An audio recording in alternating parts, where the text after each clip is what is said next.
ini huruf apa, itu yang harus kita ketahui gitu, supaya kita bisa menentukan hukum tajwidnya. Kita perhatikan media gambarnya. Huruf Z tadi kan sudah kami katakan ya, tanda baca tanwin itu ada 3. Jadi kalau membaca Al-Quran, di mana ada nun sukun atau di mana bertemu dengan salah satu.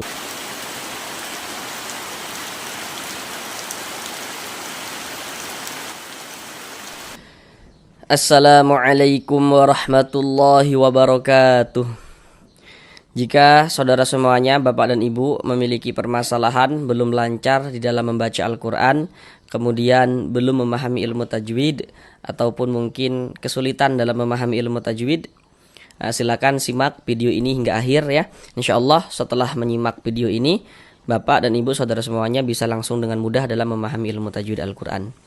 Di sini kami akan membantu saudara semuanya, Bapak dan Ibu, agar dapat dengan mudah dalam memahami ilmu tajwid. Akan kami jelaskan tajwidnya dengan pelan-pelan, kemudian ditambah media gambar dalam penjelasannya, yang insya Allah akan sangat memudahkan saudara semuanya, Bapak dan Ibu, dalam memahami ilmu tajwid Al-Quran. Karena hanya dengan kita mempelajari dan memahami ilmu tajwid Al-Quran, maka itu kunci utama supaya kita itu bisa baik bacaan Al-Qurannya, kemudian bisa segera lancar dalam membaca Al-Qurannya. Seperti itu. Kami juga selalu mendoakan semoga saudara semuanya, Bapak dan Ibu, diberikan kemudahan oleh Allah Subhanahu wa taala dalam berusaha untuk memahami ilmu tajwid Al-Quran, guna untuk memperbaiki, untuk melancarkan bacaan Al-Qurannya.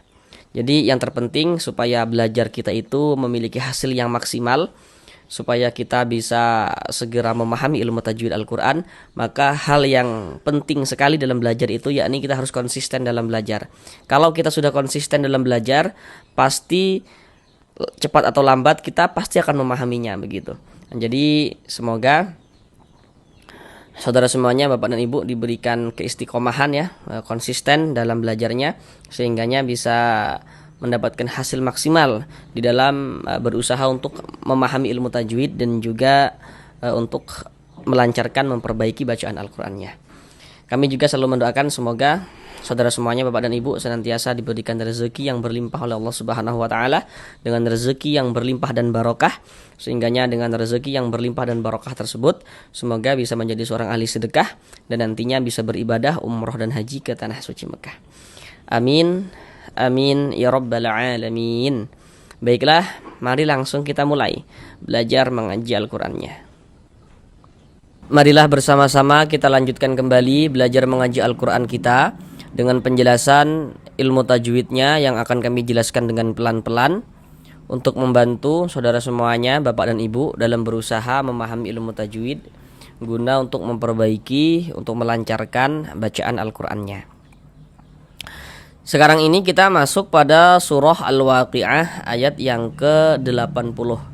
Jadi kita belajarnya itu pelan-pelan saja, sedikit-sedikit saja. Yang terpenting semoga bisa langsung dipahami tajwidnya. Jadi targetnya kami itu bukan seberapa banyak, namun seberapa paham, seperti itu. Karena nanti kalau kita sudah memahami ilmu tajwidnya, maka kita bisa menerapkan dengan sendirinya ketika membaca Al-Quran di surah apapun dan di ayat manapun, seperti itu. Sekarang mari kita baca bersama-sama terlebih dahulu dengan pelan-pelan.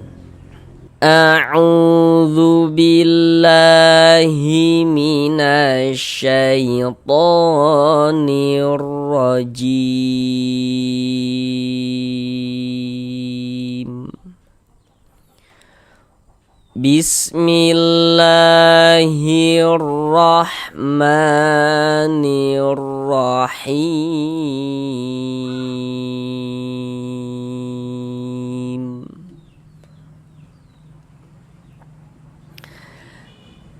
Tanzilum mir rabbil alamin.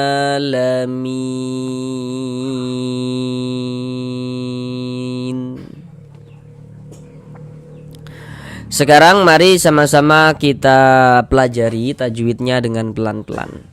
Yang pertama di sini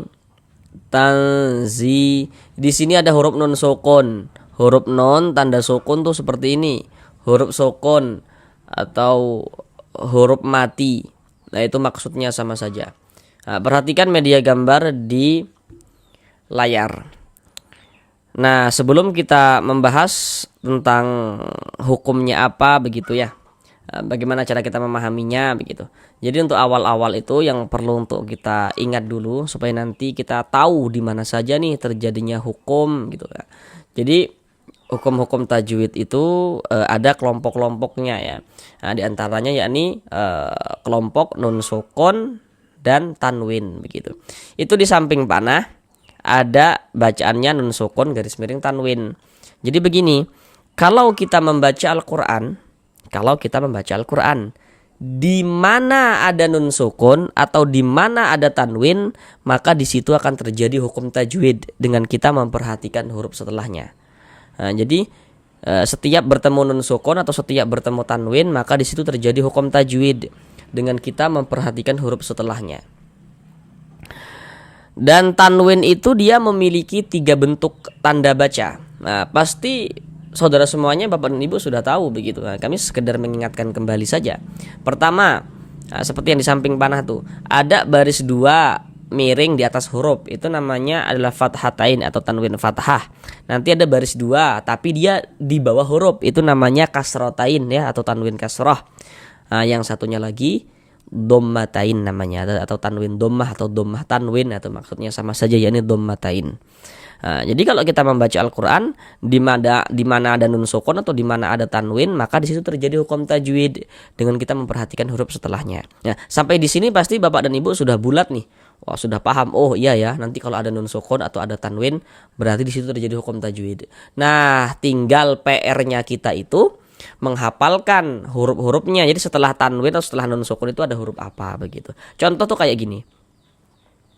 Di sini kan ada nun sukun nih. Setelahnya di sini huruf zai. Nun sukunnya bertemu dengan huruf zai. Nah, huruf zai ini huruf apa? Itu yang harus kita ketahui gitu, supaya kita bisa menentukan hukum tajwidnya. Kita perhatikan media gambarnya. Huruf zai itu termasuk salah satu huruf ikhfa hakiki. Jadi huruf ikhfa hakiki itu ada 15. Supaya kita bisa menguasai hukum ikhfa hakiki, maka harus kita hafal huruf-hurufnya itu. Jadi huruf-huruf yang 15 itu harus betul-betul kita hafal. Aduh banyak nih hurufnya 15 gitu. Ya kita pelan-pelan saja, misalnya selepas habis sholat gitu ya, kita hafal 2 huruf. Dalam sehari semalam tuh ada 5 waktu sholat tuh. Kalau habis sholat aja kita hafal 2 huruf tuh. Jadi dalam sehari tuh udah ada 10 huruf yang kita hafal. Besoknya 2 hari aja udah hafal banget huruf ikhfa hakiki itu. Jadi pelan-pelan gitu. Jangan sekali banyak. Kalau sekali banyak nanti bisa lupa-lupa. Hafal aja. Setiap habis sholat hafal 2 huruf, habis sholat lagi hafal 2 huruf, hafal 2 huruf gitu. Nanti bisa hafal 15 huruf dengan mudah. Jadi kalau ada nun sukun atau tanwin bertemu dengan salah satu daripada 15 huruf yang di samping itu, maka hukumnya adalah ikhfa hakiki. Dan huruf zai itu dia masuk pada ikhfa hakiki awsat. Kenapa kok dikatakan awsat? Karena dia tuh di tengah. Yang di tengah itu apanya? Makharijul hurufnya. Jadi makharijul huruf nun ini dengan huruf zai itu dia di tengah-tengah. Tidak jauh juga tidak dekat, tapi dia di tengah. Maka dikatakan ikhfa hakiki awsat. Cara membaca ikhfa hakiki itu dibaca dengan samar. Yang dibaca samar itu apanya? Bunyi non sukun atau bunyi tanwinnya itu yang kita baca samar. Kemudian didengungkan. Didengungkan itu ya digunahkan. Jadi maksudnya gunah dengan dengung itu maksudnya sama saja. Jadi karena di sini yang kita temui non sukun, jadi non sukunnya kita baca samar. Jangan kita baca tanzi jangan, tapi disamarkan. Kita baca tanzi seperti itu. Kemudian didengungkan. Jadi di bagian talnya itu suaranya itu kita tahan ya, kita panjangkan sejenak. Tanzi sepanjang 2 harokat. Tanzi begitu. Kemudian zi dibaca panjang. Kenapa kok zi dibaca panjang? Bagaimana cara kita mengetahuinya begitu? Sekarang perhatikan media gambar di layar. Di situ ada bacaannya rumus mad tabi'i atau mad asli. Jadi mad tabi'i itu atau mad asli itu memiliki 3 huruf. Atau biasa disebut dengan huruf-huruf mad seperti itu. Yang untuk menunjukkan tanda panjang. Yang huruf-huruf mad yang 3 itu apa saja? Yang seperti rumus 1 warna hitam, rumus 2 warna hitam, rumus 3 warna hitam, itu huruf-huruf madnya. Sedangkan zi ini dibaca panjang, penjelasannya itu terletak di rumus 1 warna hitam. Cara kita membaca rumus satu warna hitam, yakni di situ kan dapat kita lihat tuh ada huruf ya sukun atau huruf ya mati. Jadi apabila kita membaca Al-Quran, kemudian kita menjumpai dengan huruf ya sukun, baca Al-Quran berjumpa ya sukun, sebelum ya sukun ada harokat kasroh di rumus 3 yang di rumus 1 yang warna hitam. Mohon maaf, di rumus 1 warna hitam ada harokat kasroh tuh ya. Baris 1 di bawah tuh harokat kasroh atau tanda baca kasroh. Kemudian di atasnya itu ada titik-titik di situ. Nah, titik-titik di sana itu maksudnya itu letaknya huruf yang dibaca panjang. Jadi letaknya huruf yang dibaca panjang itu di situ. Nah, jadi kalau kita pahami dari awal secara utuh, maka kalau kita membaca Al-Quran rumus 1 warna hitam, apabila bertemu dengan huruf ya sukun, sebelum ya sukun ada huruf yang memiliki harokat kasroh. Ada huruf yang memiliki tanda baca kasroh, maka huruf yang memiliki harokat kasroh tersebut dibaca panjang. Nah, begitu cara memahami rumus 1 warna hitam. Contoh dalam bacaan Al-Quran tuh seperti ini. Baca Al-Quran kita nih bertemu dengan huruf ya sukun ya. Ada huruf ya, ada tanda sukun. Sebelum ya sukun, sebelah sininya nih, ini ya sukun, sebelah sini, sebelah kanannya tuh ada huruf yang memiliki harokat kasroh nih, baris 1 di bawah huruf. Harokat kasroh atau tanda baca kasroh atau baris kasroh itu maksudnya sama saja. Jadi kalau ada huruf ya sukun, sebelumnya ada harokat kasroh, maka huruf yang memiliki harokat kasrohnya dibaca panjang. Sehingga zi dibaca panjang, mad tabi'i panjangnya 2 harokat. Tanzilum, ada tanwin di sini setelahnya huruf mim. Nah, tadi kan sudah kami katakan ya, tanda baca tanwin itu ada 3. Jadi kalau membaca Al-Quran di mana ada nun sukun atau di mana bertemu dengan salah satu tanda baca tanwin daripada yang 3 tadi itu, maka terjadi hukum tajwid. Nah, ini tanwin setelahnya huruf mim. Nah, huruf mim ini yang harus kita ketahui huruf apa dia supaya kita bisa menentukan hukum tajwidnya. Perhatikan media gambar di layar.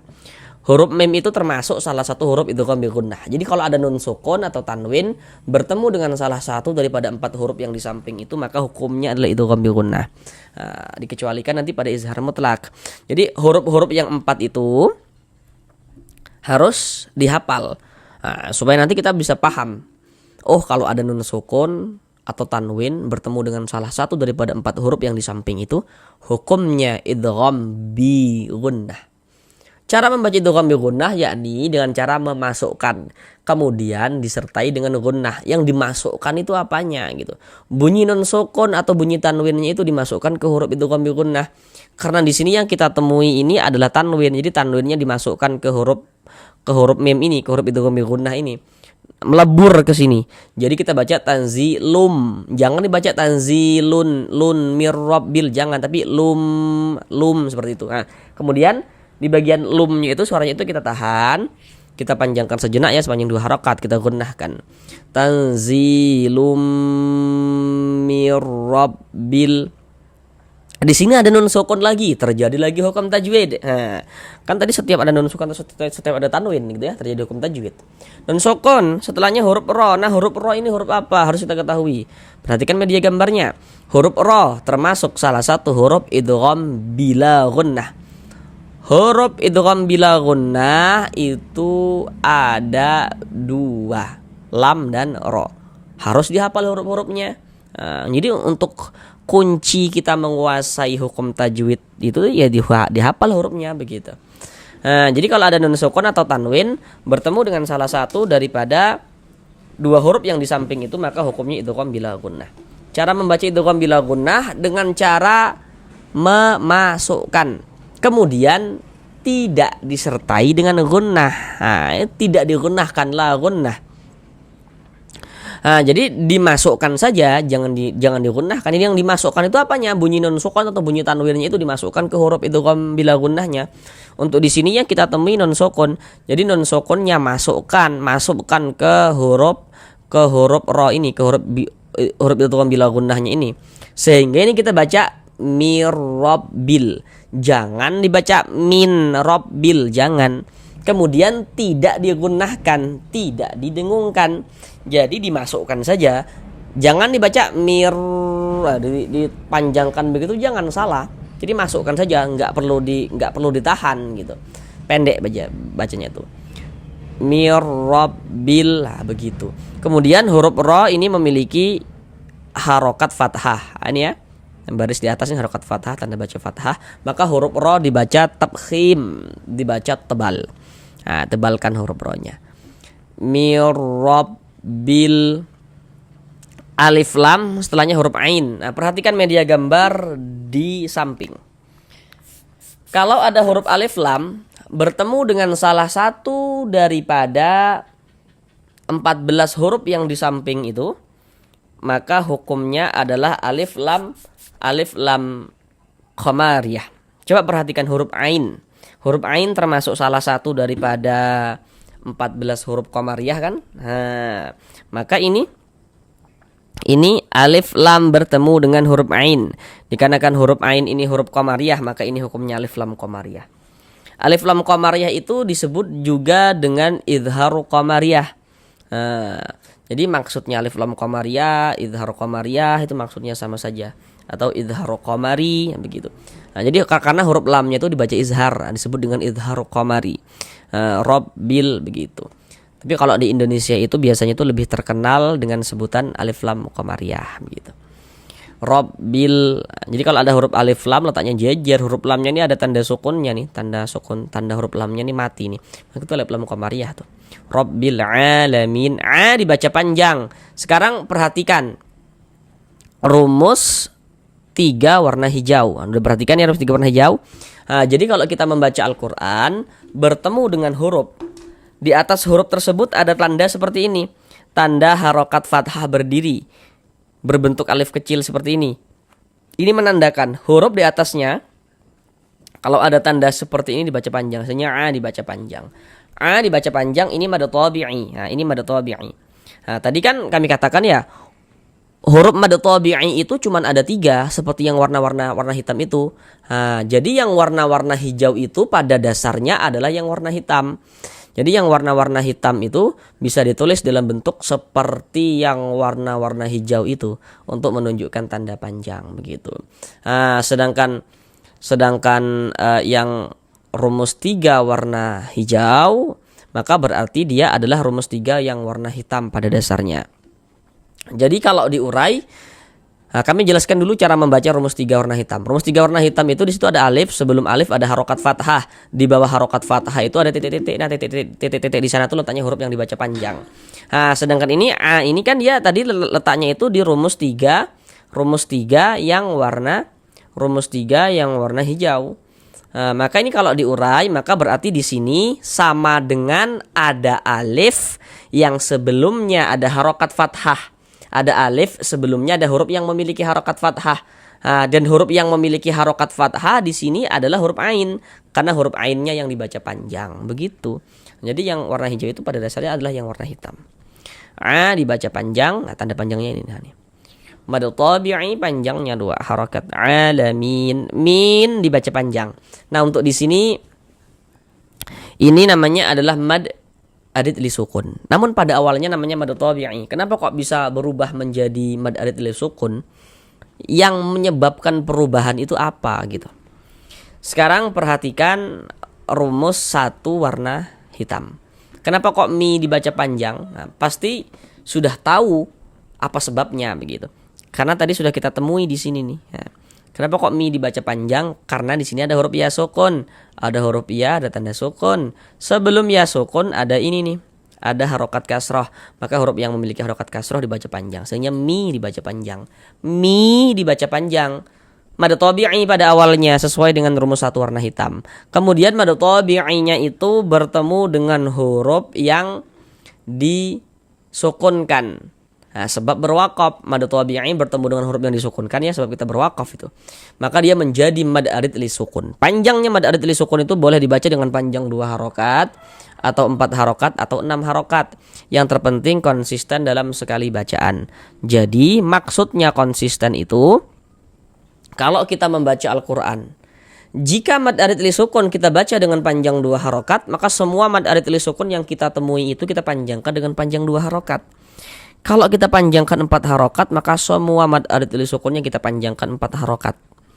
Nah, begitu juga kalau 6 harokat semuanya kita panjangkan 6 harokat. Enggak boleh selang-seling dalam memanjangkan mad arid li sukun. Dalam setiap membaca Al-Quran itu harus sama semua panjangnya mad arid li sukunnya. Enggak boleh selang-seling atau enggak sama. Di atas 4 mad arid li sukun kita panjangkan, di bawah kita panjangkan 2, enggak boleh seperti itu. Harus sama. Nah, huruf yang kita sukunkan huruf nun. Nah, ini kalau kita berhenti di huruf nun kita baca alamin. Nah, kalau berwakaf di huruf nun, jangan dibaca alamina. Nah, baru berhenti gitu, jangan salah. Huruf nun kita sukunkan, kita matikan. Mengapa begitu? Jadi, kalau kita membaca Al-Quran, kemudian kita itu berwakaf, berhenti di huruf yang tidak dibaca panjang, maka hurufnya itu kita sukunkan, kita matikan, begitu. Ya, kita sukunkan atau kita matikan. Nah, ini kan kita membaca Al-Quran nih, berhenti kita di huruf nun. Untuk di sini huruf nun tuh nggak dibaca panjang nih, yang kita temui di sini. Karena nggak dibaca panjang, hurufnya kita sukunkan, sehingga kita baca alamin. Nah, seperti itu. Jangan dibaca alamina, jangan alamin. Jadi huruf nun sukun. Jadi pakai huruf n, alamin. Nah, jangan dibaca alamina, jangan dibaca alamin. Seperti itu. Sekarang mari kita ulang bersama-sama sekali lagi dari awal. Tanzilum mir rabbil alamin.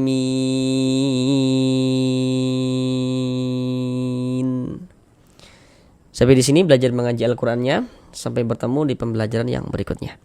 Assalamualaikum warahmatullahi wabarakatuh.